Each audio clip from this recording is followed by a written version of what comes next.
morning, good evening. Are we up? I got about 1 minute left cooking here, then I take the size over to the workstation.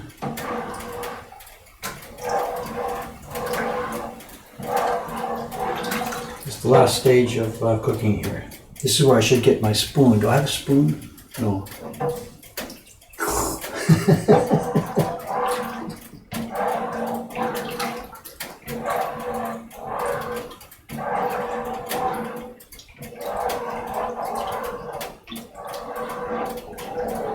I put the glue in last night in cold water with half the amount of water that we need. I put it in last night, so it soaked overnight, fluffed up, got really soft. Then this morning, about an hour ago, I put the rest of the water in the two pans here, melted the alum, and it's just been slowly simmering now. It doesn't boil, it's been simmering for, oh, I don't know, 30, 35, 40 minutes. And I think we're there. I think we're good to go.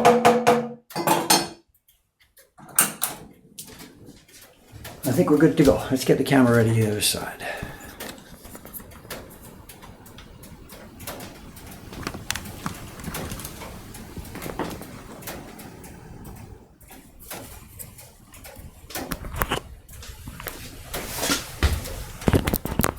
This is empty. It's all warmed up. It's been heating also for half an hour or so.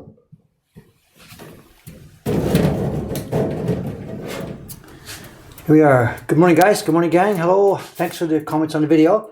The sound effects. I wanted some, but I just ran out of time. I fooled around with it for about an hour. Everything I tried just sounded super hokey. So whatever, I just had to let it go.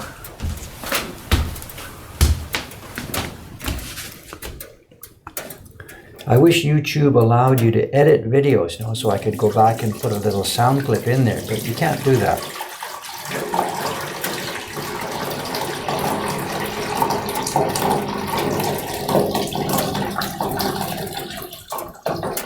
Okay, 3 liters of hot glue.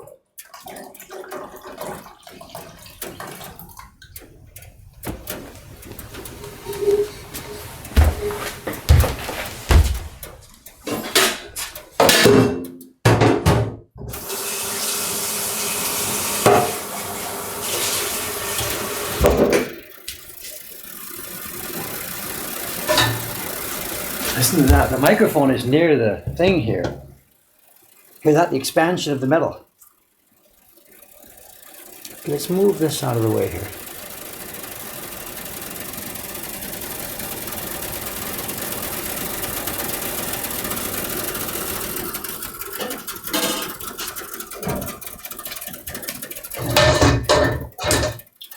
Well, last time I tried to edit a YouTube video, it was no go. So if there's a way to do it, let me know, but I don't think so.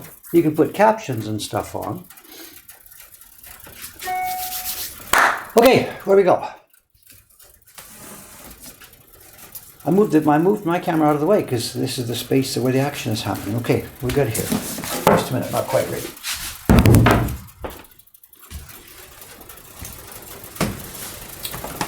Non-slip. Okay, what we've got, this is a sizing stream, as you can see. I've got 3 different dimensions of paper to do this morning. I'm going to start with the biggest one. These are sheets cut in half already. I had 6 sheets here. This is super large Japanese washi paper. I cut them in half because I don't have a brush big enough for the whole thing. And this is for a batch of 100 prints in this year's subscription series. It'll be 1, 2, 3, 1, 2, 3, 1, 2, 3, and 12 sheets. So 9 times 12.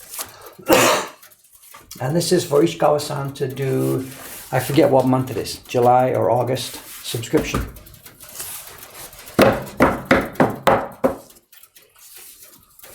And then on top of that, I've got some more paper, a ton more paper. And this is going to be for the Chibi Patreons, Patreon Chibis. We need way, way, way more for the Patreon campaign, for the Chibi prints for that. So that's this morning's work. I may or may not be interrupted by Cameron coming up later. We'll see. Let's just get going.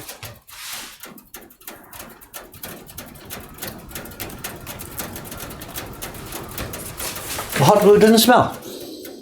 If I stick in If I really get close to it, you can smell a bit of a soupy smell. There's no sickening, glue, sticky, awful smell here at all. It's really a dilute mix. We've talked about it before. The glue in there, it's this stuff. It's Japanese Nikawa glue and broken up into granular form. And it's really not so strong by itself. And in here at the moment, there's 50 grams of this per liter of water. So it's really light. I can touch it like this. And at the moment it still feels like water, but as it gets drier and drier, tiny bit stickiness coming.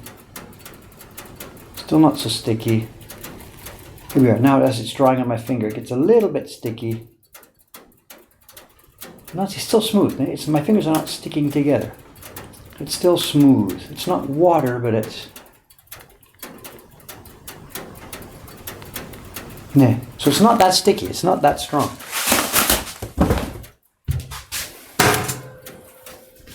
Is Tokyo tap water drinkable? Of course. Absolutely everywhere. Everywhere. You can find a tap in the park and drink out of it. There's no problem.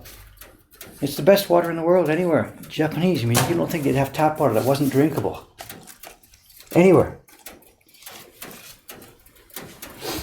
Okay, let's do this. What does it taste like? It tastes like water. What can I say? We have our friend watching over. Excuse me, I'm going to have to hide for a while behind there.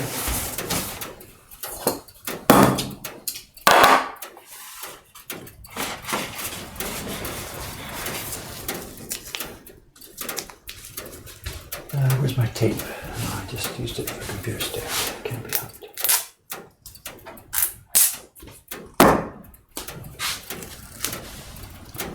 Why does it have a filter system thing? We've got a filter on our tap over here. Hang on a sec, let me turn around. Someone's asking. The sink we have here, I shouldn't screw things up here, but whatever. The sink we have is a normal tap. That water is totally drinkable. What we also do, we run a filter system on top of this. Because we're not filtering like bugs and germs because this water is not drinkable. This is an old building with really old pipes. We're filtering the water because we want no rust particles. We don't want any crap inside it that would go into this paper. So we're filtering for physical filtering reasons, not for germs or bugs or whatever. So it's not purified in the sense that it's antiseptic or whatever. We're taking out rust particles from the old pipes in this 60-year-old building. The water as it comes from the Tokyo system is about as clear and as clean as you could possibly get.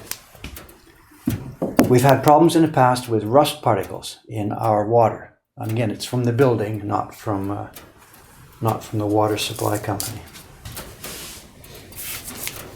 Okay, where's my brush? What did I do with it? Here we go.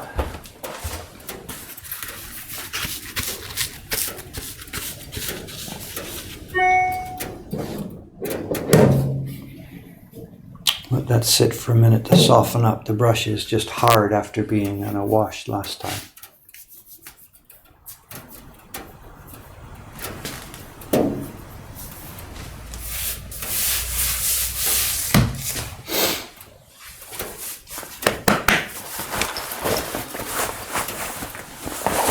This side view camera, is that flattering? I don't know.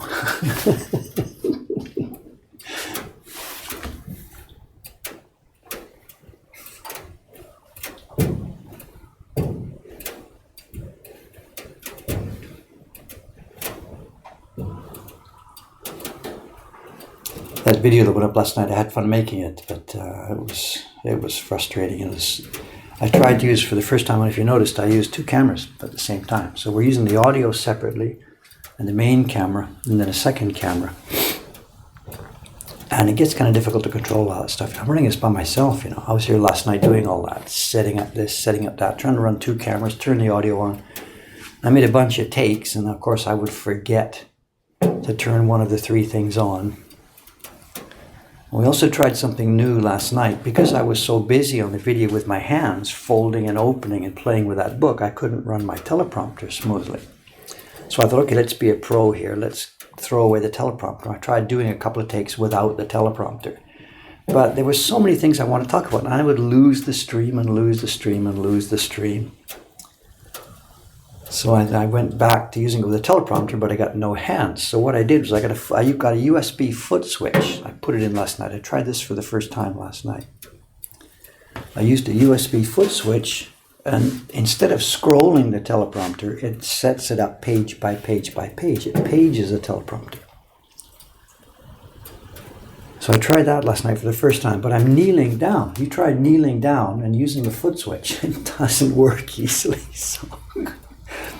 So that last segment in the video last night, the one where I was folding the paper into the teacup, it was just, I did 2 or 3 takes and I thought, just screw it. It's getting late tonight. I'll put it up. And then I found out for that last final take, I had zoomed out of the camera by mistake, and the whole thing was zoomed out and I was just in the middle. So if you're curious about it, you'll see at the last segment of that video, the video quality really drops, because at the editing time, I did a crop and blew up the middle of it.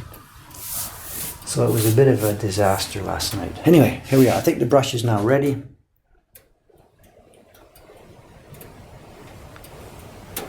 Have you noticed the surprised face at the end of the stick? Are you talking to me or somebody else? I'm not sure what you're talking about. Something in the video here?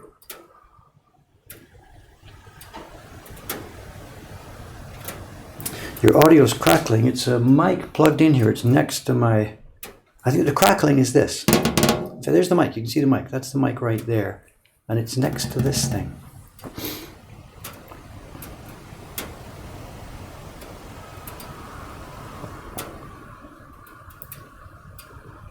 Oh, the surprised face. I see the 2 eyes. Okay, whatever. All right, okay, I gotta go here. I think the mic is ready now. I think we're all set. Let's get to work.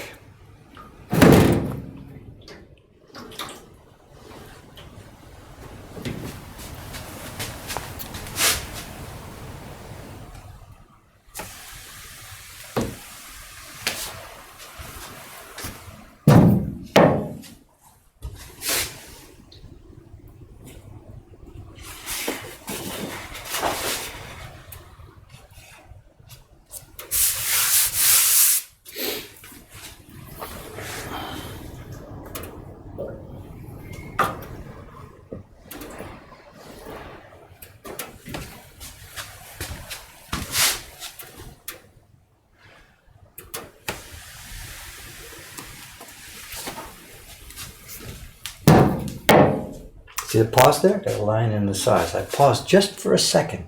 Good split second. If you stop that brush stroke, you get more liquid on it.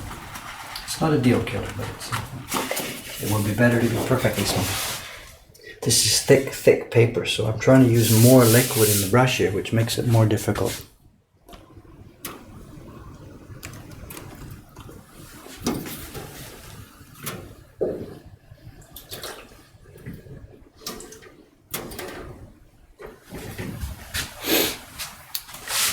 This is indeed hide glue. It's the Japanese Nikawa, which is basically made the same way as Western hide glues. It's animal products, skins, bones, cartilages,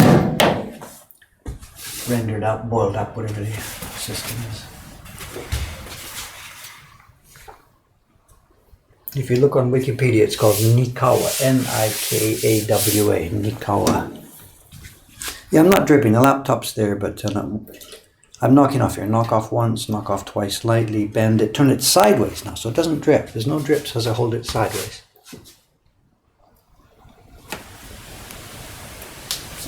And again, sideways back here, over to here. So if I held the brush vertically, it would drip on the laptop. So.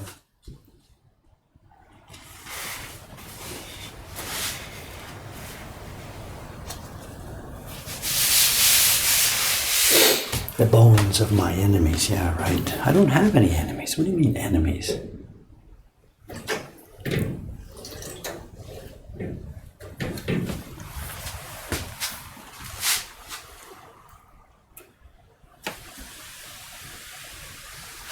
Yeah, good.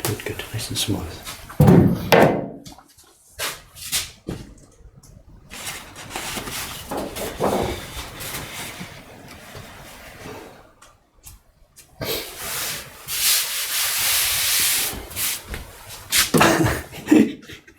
no enemies anymore, right? Come on, come on. I'm a woodblock printmaker. No, woodblock printmakers don't have enemies.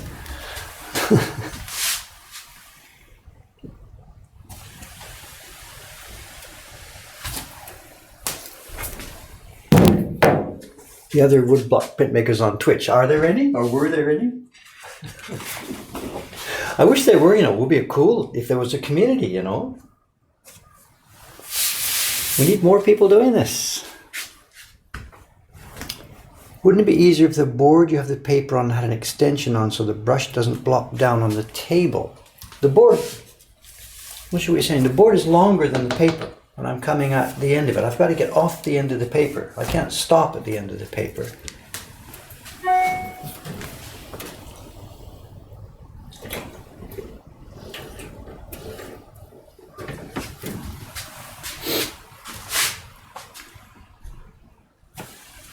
Here we go, up to the end and off.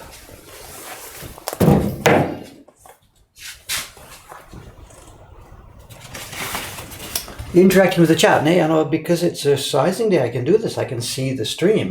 Most you regular readers, it's carving days. I'm sitting there carving. I can't see the stream. I miss most of the stuff. I see it when I eat my lunch or something or dinner. Sometimes I read through the morning's chat and I can see all kinds of questions I should have answered and things I should have responded to. But on a carving day, I can't do that.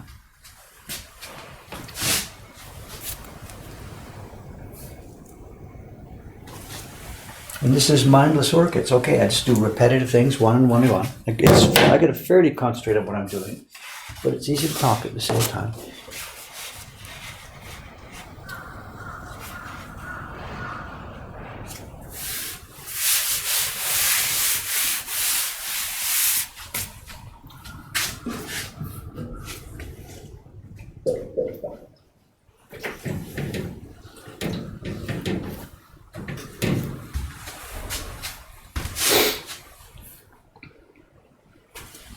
A bit too much on the touchdown there. A bit too much there. You can even see it from your angle, right? You can see a darker spot here.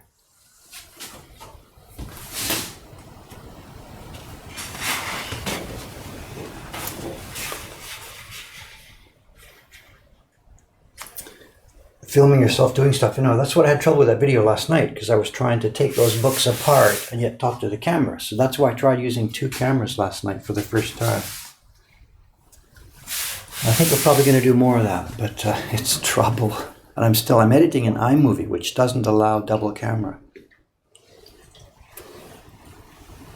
So the extra camera had to come in as B-roll. I should make the switch to FCP.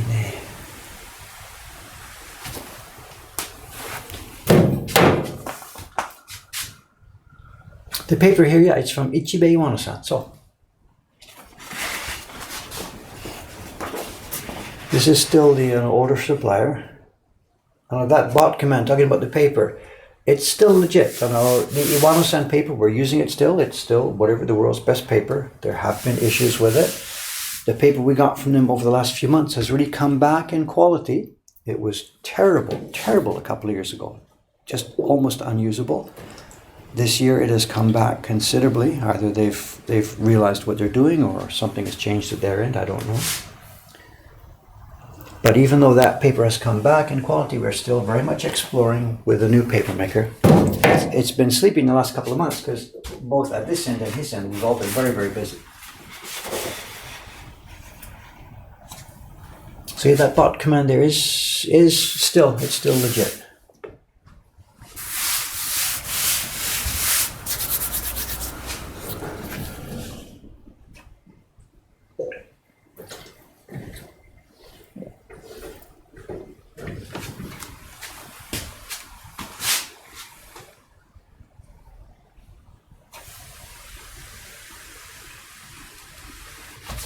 Okay, that's the top side. It's 12 sheets or 6 sheets cut in half to make 12. That's the top side.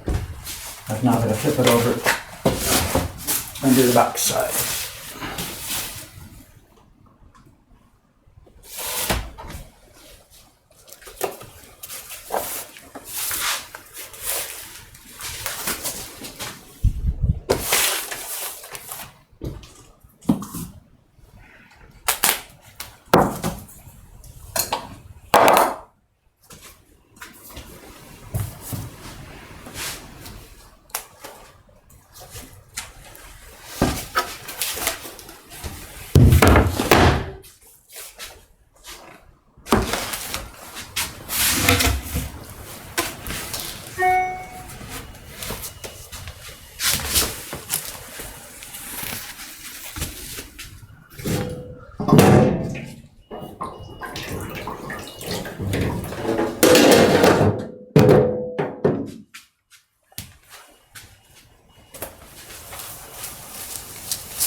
Now again, this doesn't smell. This thing's not smelly here.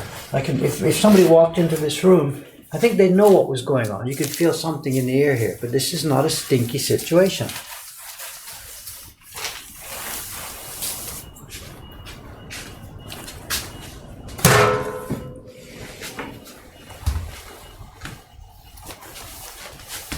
Ah, soka. Okay, I get you. Hi.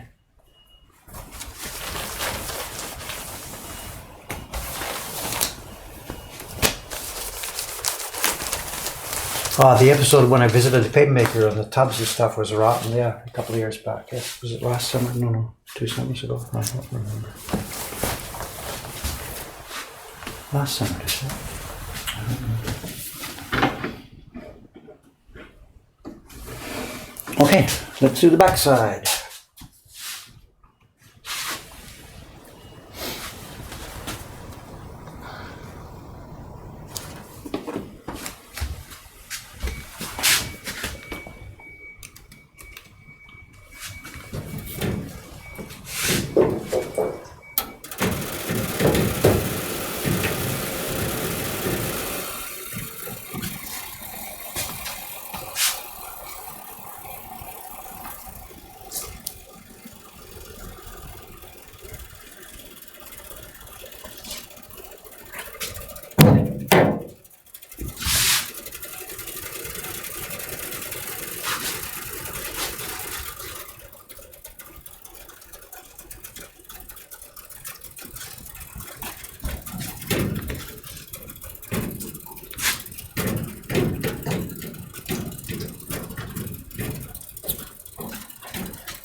These new people on the stream here, they're not sure what I'm making or what I'm doing, There is one of the videos on our YouTube channel which shows the entire process. It's a 15-minute video, and it shows absolutely everything we do, from the first drawing, the sketching of the picture, right the way through to the delivery to the post office when we're delivering our prints.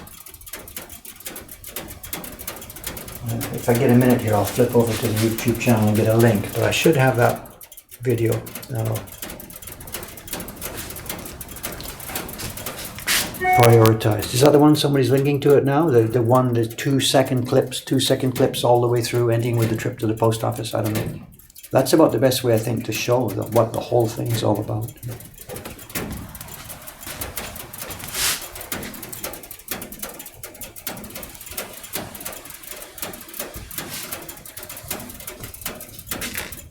Yeah, it's about Chibi Heroes to show. So.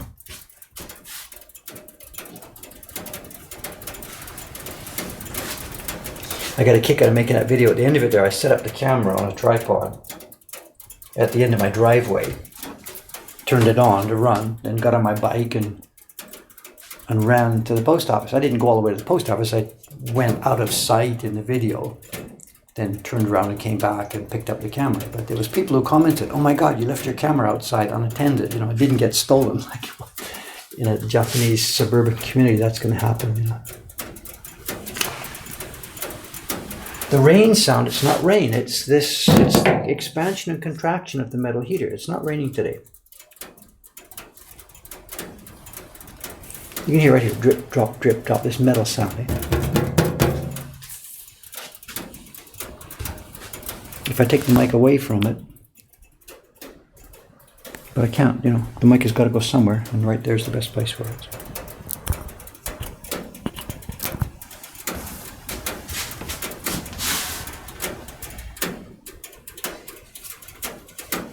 I think when we're upgrading our systems here for these videos, I think I'll investigate a bit of a wireless mic, I think, so that I can clip a mic to me, put the thing in my back pocket, and just whatever I'm doing, it'll be okay. Bit by bit, we'll get this leveled up. And in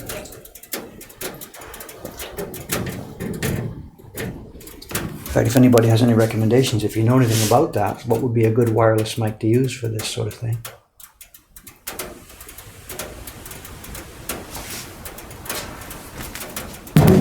It would have to have, you know, the wireless thing here, and at the end it would have to be able to plug into the camera, so.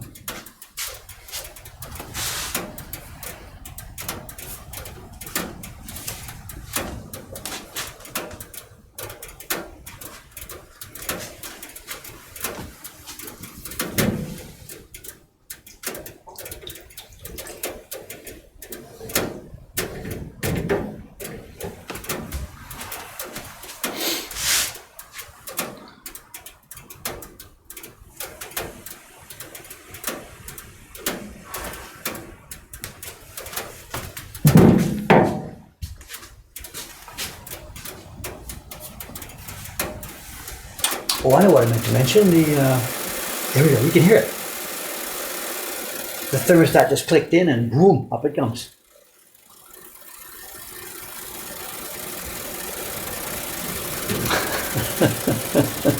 Just when it got settled down and quiet.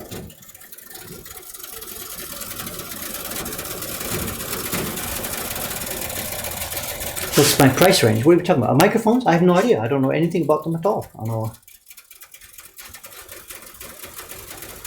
Are we talking about tens of dollars, hundreds of dollars, thousands of dollars? I wouldn't want to spend thousands on it. So, Mr. Koningami, I know the work you did the last few days. Can we post those two links? The original share certificate, the base, and then the one you finished. Can you post that? Koningami's here. He did some Photoshop work for us over the past week or so. For the Patreon campaign, we have to give a share certificate to some of the Patreon supporters, and he's handed in the finished job the other day, last night, I guess. I don't remember, yesterday. And there should be a couple of links here to the starting point I gave him, and then the finished thing he created for me. And it was really, really cool. Very, very nice job.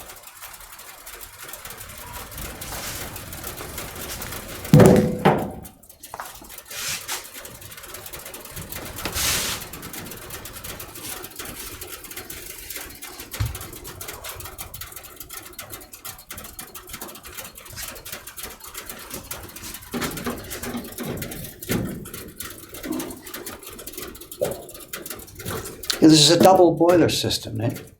The two trays at the top, this one has glue in it, this one has just hot water for washing the brush later, and at the bottom of it there's a tub which is full of hot water, which is heating.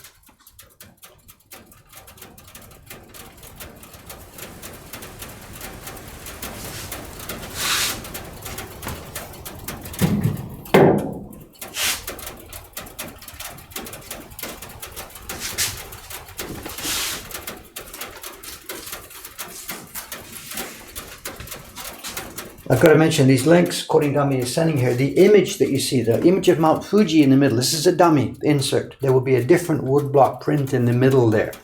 So what you see in the oval won't be what we're shipping. So I should have mentioned that, made it more clear. The Mount Fuji image there is a dummy image. The rest of it is as we will send it out. The certificate itself will be printed probably at Kinko's on Japanese washi, and then the oval will have a woodblock print printed in, but I haven't started carving that part of it yet. I've really got to get to that now.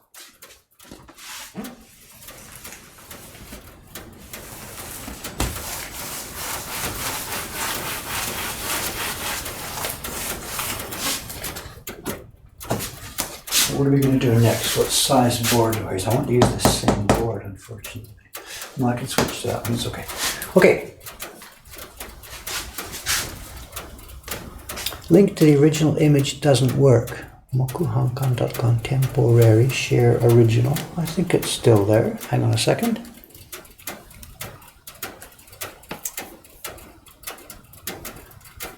Mokuhankan.com. Hang on a sec, please, gang. Temporary share underline original.jpg in the temporary folder. It's there.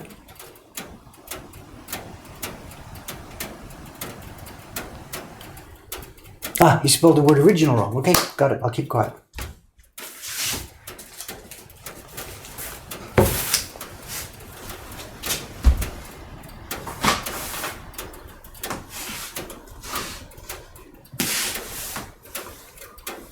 Oh, somebody's made off with my plastic cover sheet. Where is it? There it is.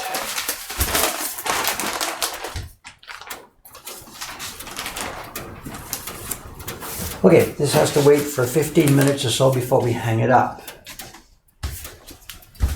Before I hang it up. While we're waiting, let's move on with another one. I'll switch to a lighter brush here. So the big brush goes in water, hot water. And the small brush goes into the soup. Ready. You soften up for a minute there, guys. Should have put that in a few minutes ago.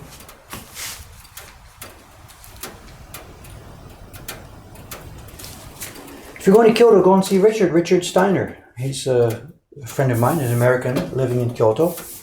Better replace that too. He doesn't make the same kind of prints we do. He's working in a modern vein. If you're in Kyoto, there's a few places to go. You got to go and see Richard Steiner to say hello. Then you got to go to Teramachi. There's a old woodblock print shop up on the west side of Teramachi Street, halfway up under the arcade. Tons and tons of interesting prints in there. There's no shop in Kyoto that does what we do, that makes, you know, contemporary stuff and that kind of thing. There's lots of tourist type woodblock printmaking in Kyoto. Pictures of shrines, temples, blah, blah, blah, blah, blah. But yeah, look up Richard Steiner. He's got a website, Richard Steiner. If you Google Richard Steiner printmaker or something, his website comes up. Real nice guy. He's teaching. You can like do 1-day class, 3-day class, whatever, all kinds of stuff there.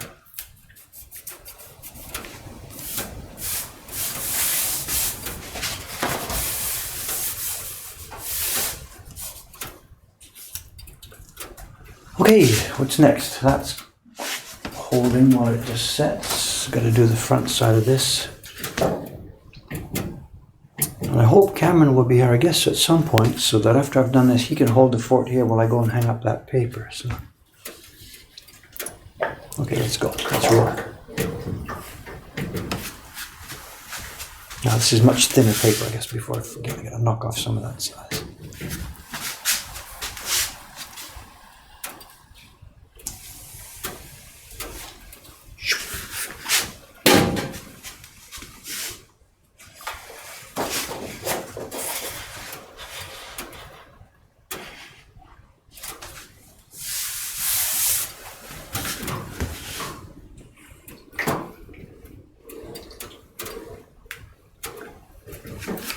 This is my favorite brush. It's our best brush.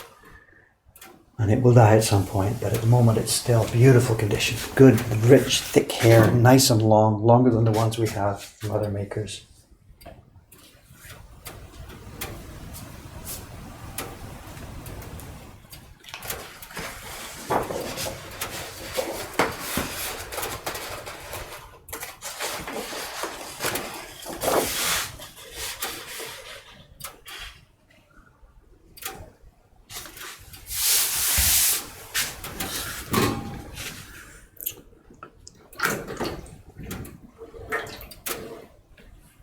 Why are Tokyo and Kyoto so similar? It's the same meaning. Kyoto is the word for capital. It's Miyako, the old word for capital. And when they moved it to Tokyo, it became Eastern capital. So the Kyo is the same. The Kyo in Tokyo and the Kyo in Kyoto are the same character, capital.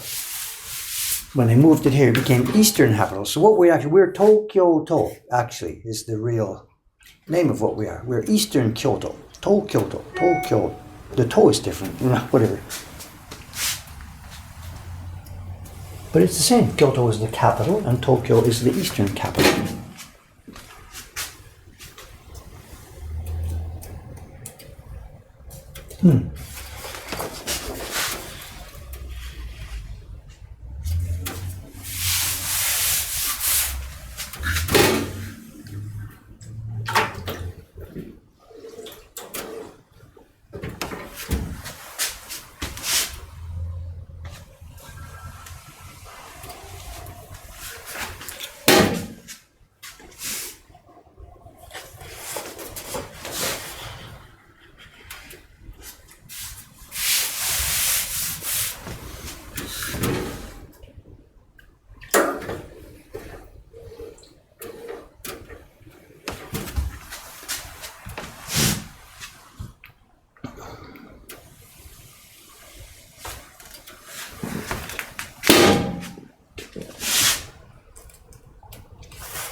Karakami in Kyoto. So NHK did a program on them a while ago. Very, very old place. It's a completely different concept from what we do. They're cutting on blocks, so in that sense it's the same concept. A block with some kind of thing being impressed on paper, but it's not woodblock printmaking in this style that we do it. I think that NHK video is up on YouTube. There's if you hunt for it, whatever. I don't know, Karakami, Karacho, NHK or something, it'll come up. There's a 30-minute program. Very interesting stuff. They've got hundreds and hundreds and hundreds of ancient blocks there.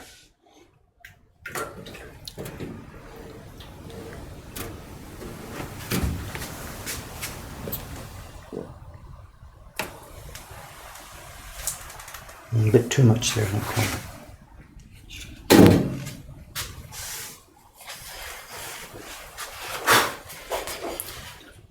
How much do our cherry blocks cost? I haven't the slightest idea how to calculate that. When I was buying them from an outside supplier, the cost was easy. The blocks for a typical Oban print, a large print like the Great Wave, they cost 13,000 yen each for a typical block. That was the price back in the 1990s. There is no longer anywhere to buy them. There's no longer a block maker existent in Japan. So we're making our own. We buy pieces of tree, we slice it up, we dry it, we glue it together, we sand it, we send it up for planing. There's so many small costs, including our own staff cost. Excuse me. I don't have the slightest idea how much our blocks cost us now. Way more than what it cost when I was ordering from a specialist supplier. But I've got no way to calculate it. And that sounds like a silly business decision. How come you don't know what your costs are? But we just have no choice. We spend what we have to spend on getting wood blocks.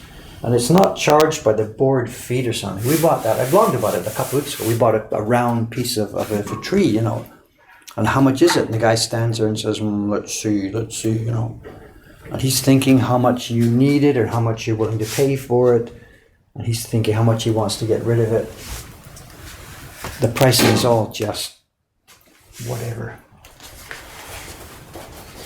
Well, for normal business, the lumber yards over there, they do have sensible systems. They have board feet prices, they have auction prices. They know what they're doing. It's a sensible business. But our part of it is such an outlier. We're not part of the normal flow of the wood over there. So we're out of it.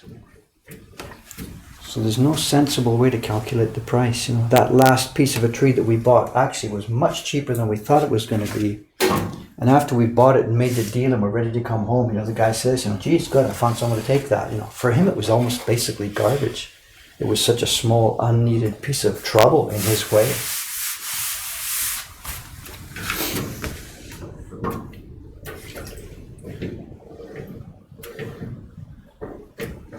It's about ready time for that heater to kick in, right? It's been silent for a while here.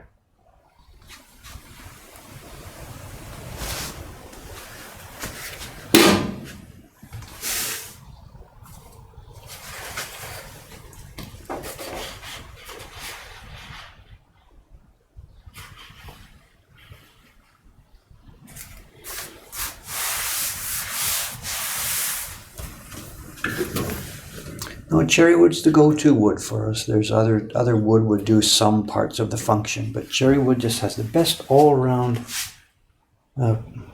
characteristics for everything we do. The right hardness, the right softness, the absorbability, the longevity. Modern printmakers could and should use anything, but to get the specific result that we want to have.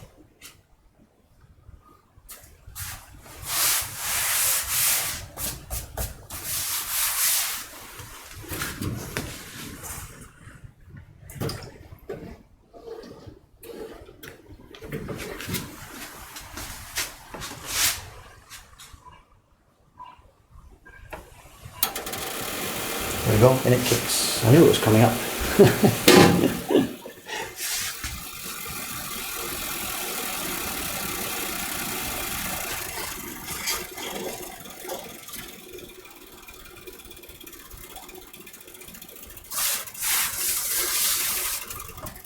No, we don't use linoleum ever. It's nothing to do with our business. I've never used it. I can't describe its characteristics or anything. We wouldn't use it. The main point being, for linoleum, you need basically oil-based inks, I believe. We use always water-based inks, transparent inks. They're not inks, they're pigments.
Do we print on both sides of the paper? No. It's pretty much impossible for what we do. The paper is quite thin, and when we pull an impression, the pigment goes into the paper and comes out the back side. So it would be next to impossible to print on both sides. There's a famous image of an Utamaro print that was made that way, I guess pretty much as an interesting experiment back in the day. But in the normal course of the way we do things, we can't print on both sides. Someone says you want to try it, no idea where to start. Somebody point them to the Acolyte page, please.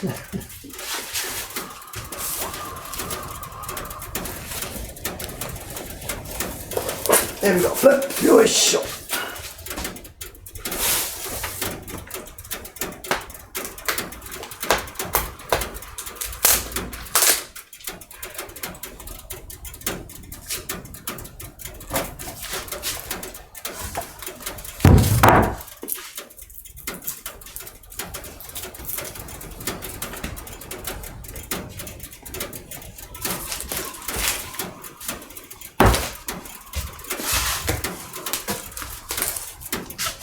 The glue needs to go on both sides. There's different reasons. Where did I put my...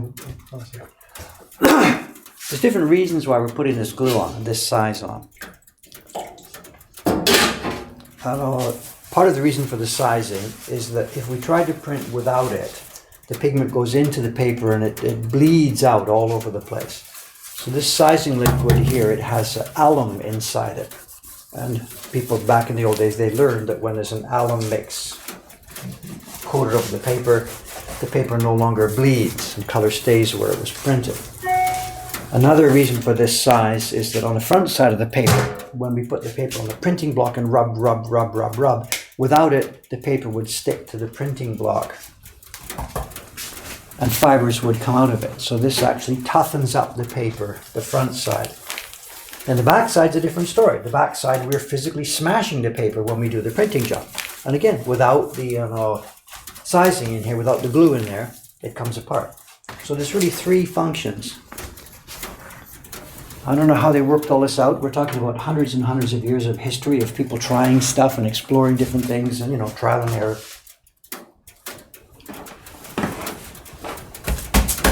Okay, let's do the back side.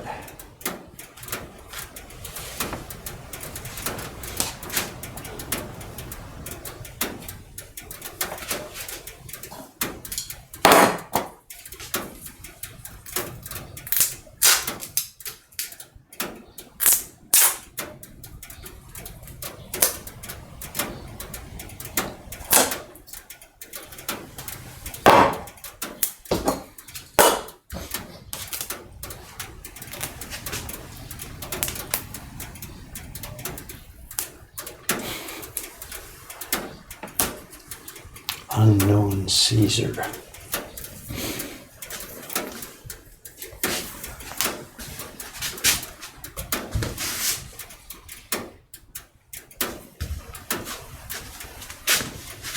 Okay, let's move along.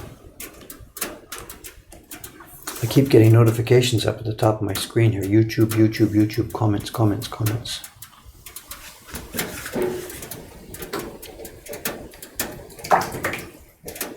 It's always fun the day after uploading a new YouTube video. The comments are fun.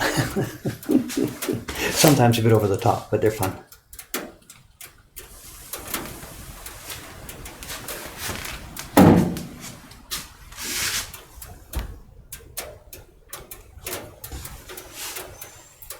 Yeah, the kanji characters there, what they did when they published those books, I didn't, mention everything about it last night in the video. It just would have gone on just hours and hours and hours. When they're preparing here's the noise coming. Just wait a second until the noise is coming.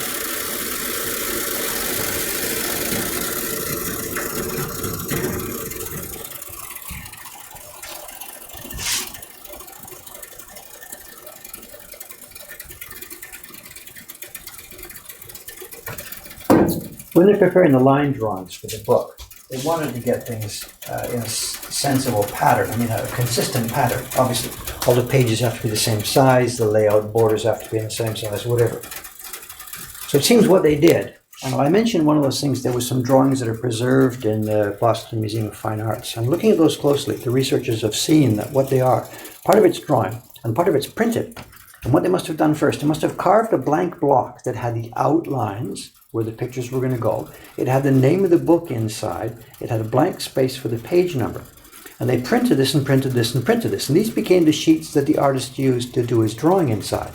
So in the middle of the page, the part that got folded and ends up being at the very outside of the book, it's actually visible half and half. That's got the title of the book and the volume number. And then they would also carve one by one. What am I doing here? Have I coded this sheet? No, that needs to be coded. So yes, they would print a master block first that they would use to create all the hunched drawings, the tracings for each subsequent page.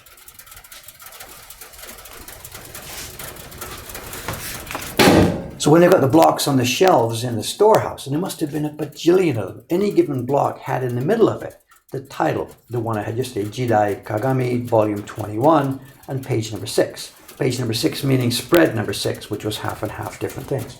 So all the blocks carry an actual number. So they would be able to figure it out. And then the pages, once the printers have printed them off, of course, the stack of 100, stack of 100, stack of 100 goes to the ladies for sewing it. How do they know which one is which? Because every sheet, as it came from the printers, had the book title and the volume number and the page number printed in the very, very center of the sheet. Essential, otherwise the collation would have been just impossible.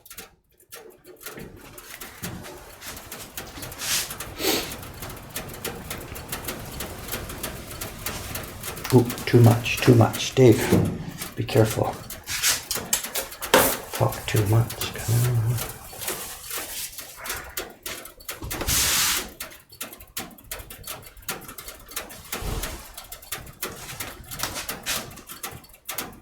This is thinner paper, and I've got to knock off more liquid before I make the stroke.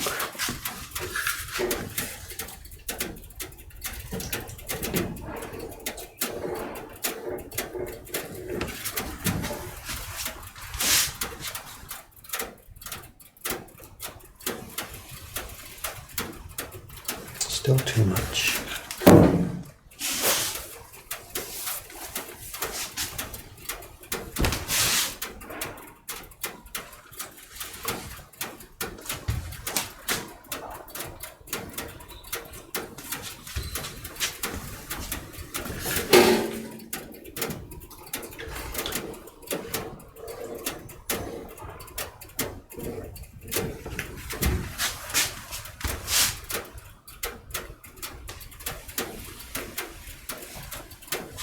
Better balance.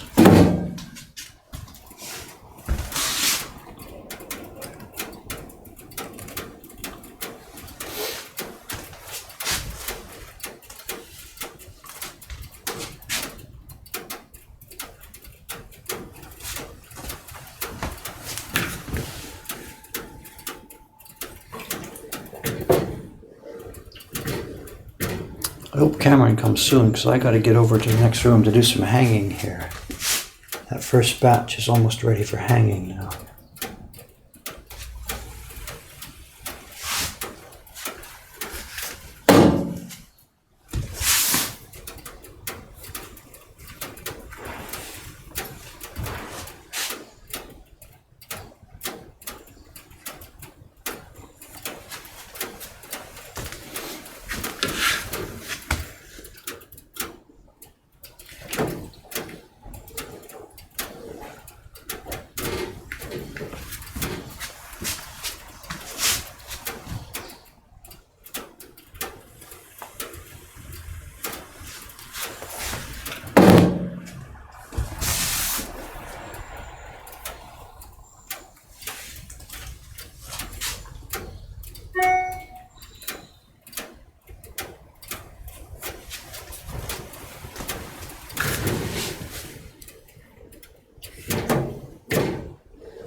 If some of the people watching the stream here today are there also people who are involved with the Acolytes page, they might notice that a few weeks ago, or couple of weeks ago, whatever, a lady posted a couple of examples of lino prints that she had made.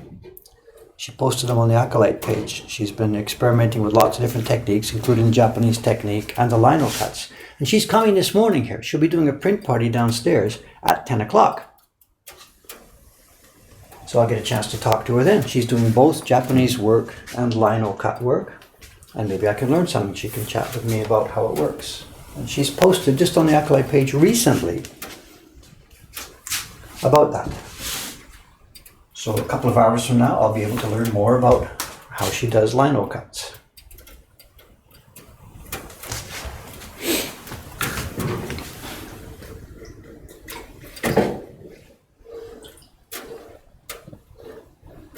So I have no experience with both sides, but she does.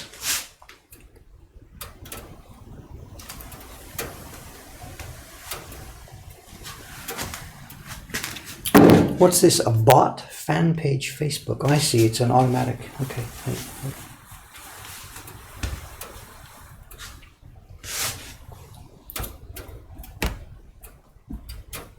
What's the recorder I use for the videos? You mean like the YouTube videos? It's different from this. This is a Handycam here, it's running. Just a normal generic Handycam. We replace them all the time. They break really easily. Modern Handycams are just nothing. A bunch of plastic junk. This one is it's a Sony something or other.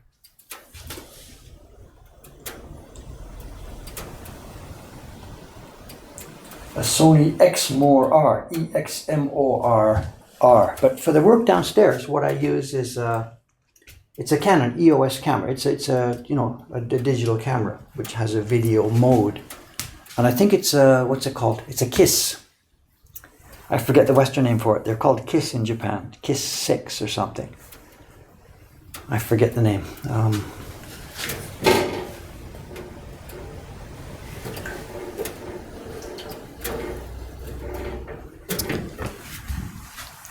Audio. No, it's I use a Zoom HD. It's old now. It's 3, 4, 5 years old, maybe older than that. I love it. It's just perfectly pure, clean audio. I don't always get the best audio inside the videos because the video editing software is not the best.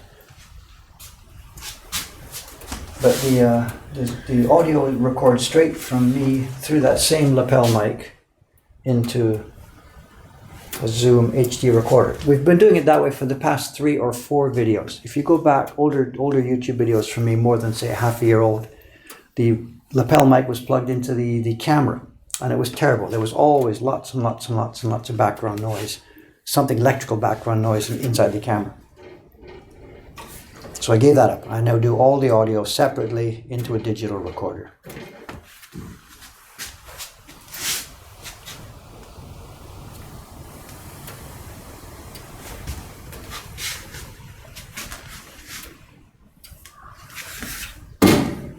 I hear the bell downstairs, and this is really, really good timing. This will be Cameron coming in.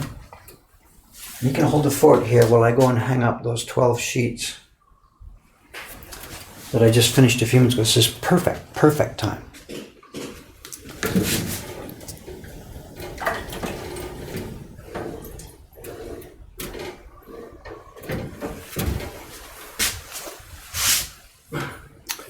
Yes, good morning. Perfect timing, sir. Perfect timing. I mean, literally perfect timing. Wow. I'm doing 3 batches of paper here on the sizing this morning. I did 1 batch of paper for the first half hour. It's flipped. It now needs to be hung. Okay. And the second batch is now coming to like 3 sheets left. Okay. So as soon as I finish this 3 or 4 sheets, I'll put you in the hot seat. Sounds great. If you don't mind. No. While I go and hang up that. And that's only 12 sheets to hang up, so it's 6 clips. Oh, okay. Then I'll be back to do the next one here. So thank you. No problem. It's a quiet stream. They're talking something, chatting a little bit. I don't know. I don't know if you noticed, I put the video up last night at last. And, Oh, you did? Okay. Yeah. Good.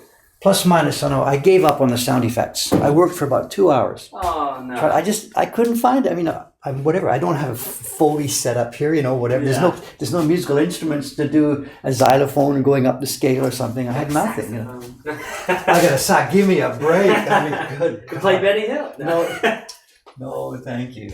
So I just, in the end, I tried 3 or 4 things, and it all sounded just so stupid and hokey. And you can't edit YouTube videos once they're up. Yeah, once they're up there. I took the safe route and just left it blank. So. The boring safe route, I'm sorry. Is that my character? I don't know. I guess so. So there's that 24 seconds of no sound, and people think it's a mistake, and whatever. Are they already commenting, saying things like that, like the audio cut out? Yeah. So one of the comments was that. So this is a problem with the audio at something minute. So it sounds like I screwed up, which I guess I did. Whatever. It's how you define it. So I like your vids without cheesy background music. Yes. I'm not gonna put music all through these things. I did on 1 or 2 of them. That Chibi Heroes video we mentioned a few minutes ago has what I thought was sort of just a whatever cheesy background music. Yeah. The other problem with background music is always you get in trouble. You get takedowns. You get takedown notices. Yeah. One of the early videos I did, I used the background music that comes with iMovie. licensed royalty-free background music built into iMovie. I used that for one of the videos.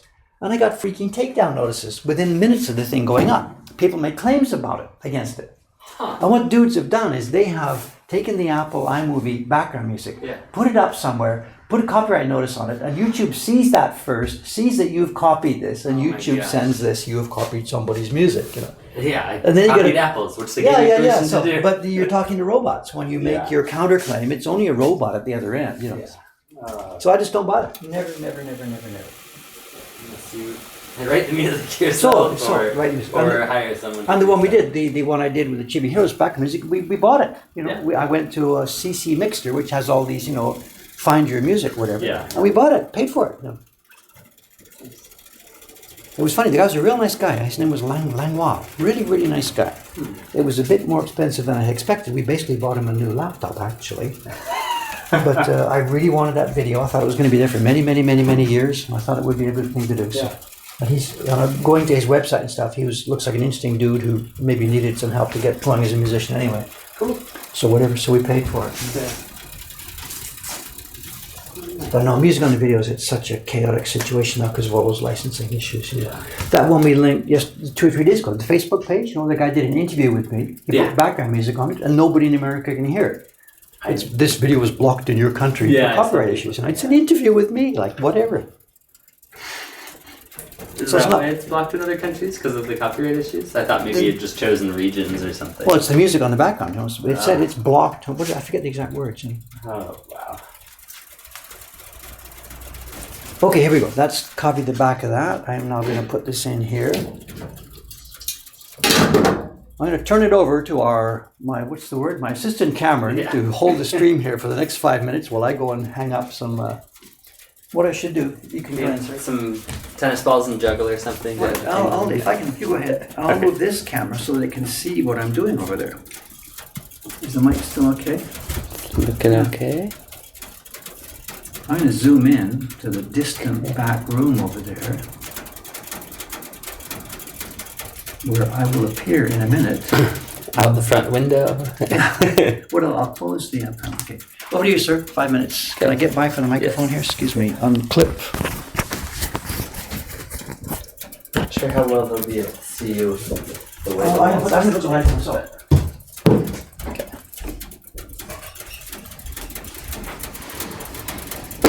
Is that better? Yes, it's still not totally in focus. It's autofocus. I'll zoom in or out of here. The focus doesn't. Okay. Anyway, back in 5. I gotta hang this up. Okay. Oh, I gotta cover that. It's gonna wait. Sorry, no, I gotta cover this one.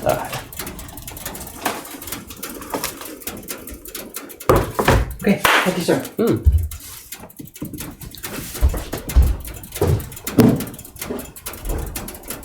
Look different? Oh no. Cameron clone number 162. When do you normally do these non-carving streams? Is it just whenever it needs to be done? Yeah, yes. I'm a Subi-san hit me yesterday. Where's my paper for the patron chibis? And I'm saying, like, did you put it on the calendar? And she says, yeah, I put it in the calendar, which I didn't notice. I'm gonna aim this up a little bit. Not too high. I'll read it out as I hang this up. So. Okay. So better? Okay. Maybe that's better. It's still way out of focus, but we'll see. Let's see. Yeah, it's just whenever they need new paper, then they tell him. Sometimes a few hours in advance. Sometimes just how much advance notice do you get? Sometimes it's a few hours, sometimes a day, sometimes a week. There's more. I'll be doing more next few days. Okay. There's lots of jobs coming. Yeah. Cool. Thanks. Sofa butt lip. So I'll probably be back here. Thank you. I'll let Dave know. Okay. Let's see.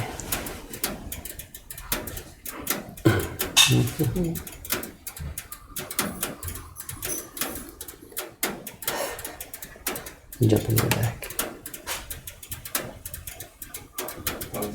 Oh, I'm sorry. Worry. How are you? Hi, Ohio,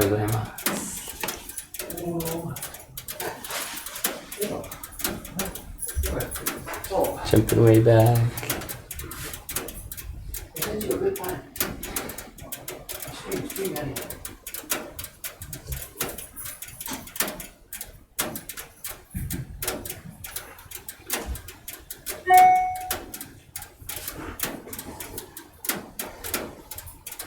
Can I adjust the focus? I know it's really out of focus, but I'm not sure how to convince it to refocus. It's supposed to be an autofocus camera, but he is so blurry.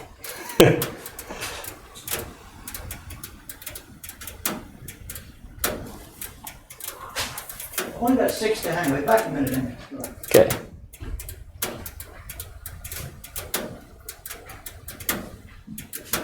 What's that rattling? The rattling is the glue melted, or yeah, the water heater right next to it that has the glue mixed in with the water. It's cooling down now. It's not quite rattling. It's popping, cracking, metal cooling down.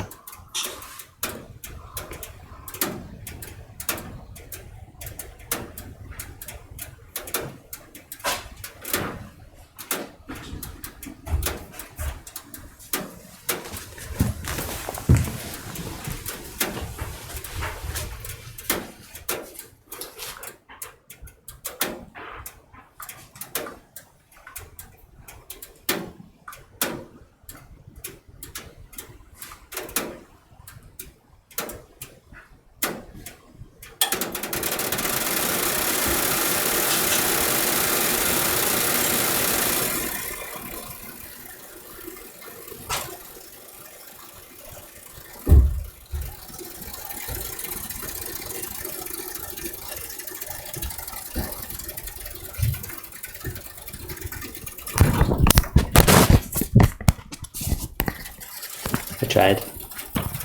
Never used that camera before, and it doesn't have a manual focus ring or anything, so can zoom really far, but can't get it to focus.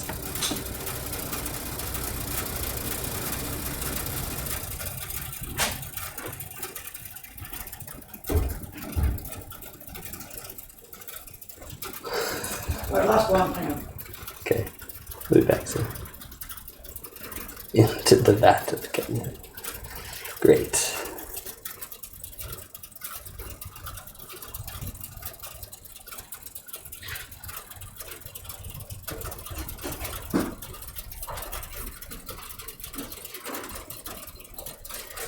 I don't have much to say.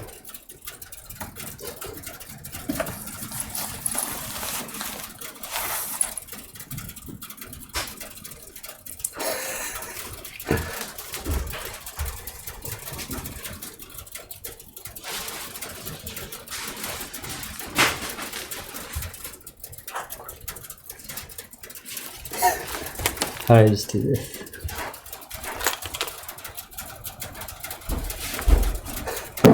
Saying it's so zoomed, but it would not focus on Focus, because it can't find anything. It can't find a. Okay, whatever. And just it just looks like it's like Bigfoot footage. It's just blurry, shaky. Zoomed in. Just let's move this tripod a bit over this way then. Sorry about that. What can I say? It's work that had to be done. Yeah. What you want to catch is the dipping area here. Okay. And you should be can't go somewhere on there, whatever. Okay.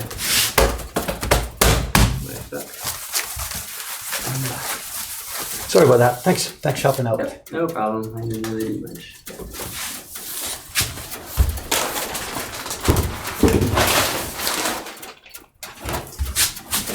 No, I've got one last batch of 20 sheets here. Have you checked the mail? With lots of orders No, coming in. haven't seen anything. I'm sorry. No, haven't. Last night I was busy with that video. I got up this morning. I've just come straight to this job. So, you mean GW orders? So, yeah. Up to you. I haven't. Okay. Okay, are we okay here? It's shining in that light. Nay, let's see if we can.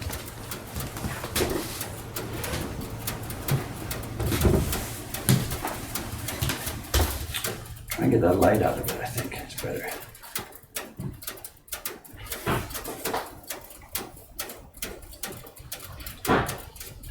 Can do. Anyway, here we go. Down, get a head start on this. Okay, I wish you. See you soon. Thank you.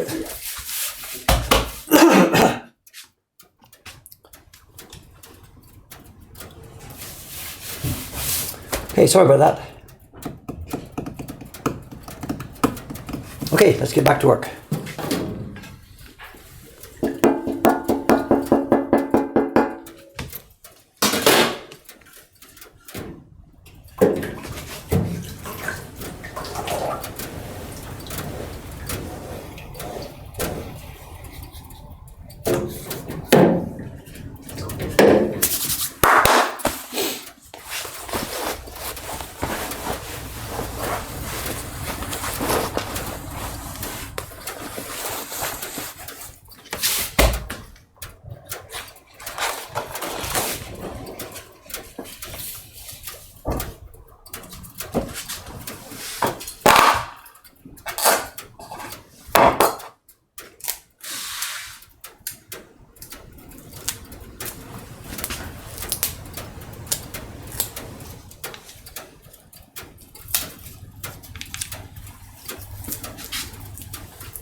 Okay, where are we? 9:12. Okay, I got enough time to do this. I guess then we'll sign off when I've done both sides of this.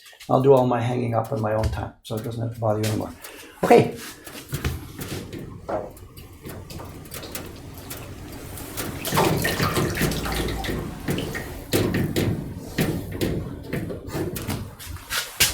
Why is it sticky on the floor here?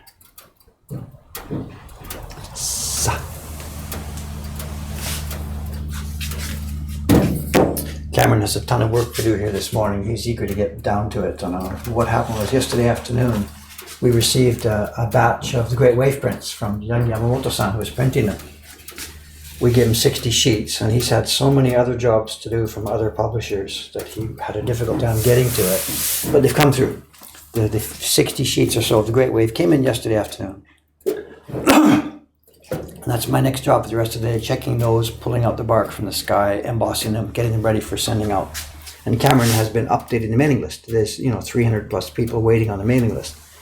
But you can't, when you've only got 50 sheets, you can't send emails to all 300 people on the waiting list. It doesn't work like that. But he doesn't know how many people will want to pick it up. So he started with the first 50 people, sent emails to the first 50. And he will wait a day or a couple of days. And if there's no answer from some of them, that's it, bingo. He will just start sending to the next people on the waiting list. And then also when I was speaking to Yamamoto-san yesterday, I thanked him a lot. Hontoni, thank you. There's 300 people waiting for this. Thank you very much. And he's like, how many people are waiting? I said, really, actually, at the moment, there's over 300 people. I'm sorry.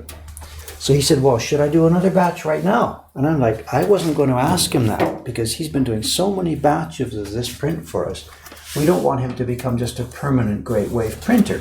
I mean, life, he likes printing, but give it a break. You can't just make the same print again and again and again. So what I had been planning to do was I was going to ask him to do another job for us first and then come back and do another batch of waves. But he said, no, I'm good to go. The blocks are ready, pigments are all set. Good, if you want me to do more, I'll do another batch. So he's going to do another batch over the next couple of weeks. So we will have 50 or 60 more about 2 weeks from now, which will be good. It'll really help us chew through that mailing list. Waiting list, rather, sorry. He's a good young printer. He's doing really fine work for us. He's enthusiastic. And we try and take care of him, We pay typical workshops here in Tokyo. When I was chatting with different printers, Namabe-san, Tetsui-san, what do other workshops usually pay for the Great Wave? Because everybody's got it. Adachi's got it. Other publishers have it in their catalog too. And the typical price to pay for the printer for that thing is about 900 to 1200 yen to the printer for the sheet. And that's just crap. So we pay 25 per sheet to our printers for it. And it's double, more than double what anybody else is paying. So the kid's so happy, It's right on the typical line. When you look at any print in the catalog, the cost to the printer, our goal is usually 1/6 of the retail price is what the printer gets. And whether that sounds high to you or low to you, I don't know, but it's actually really high.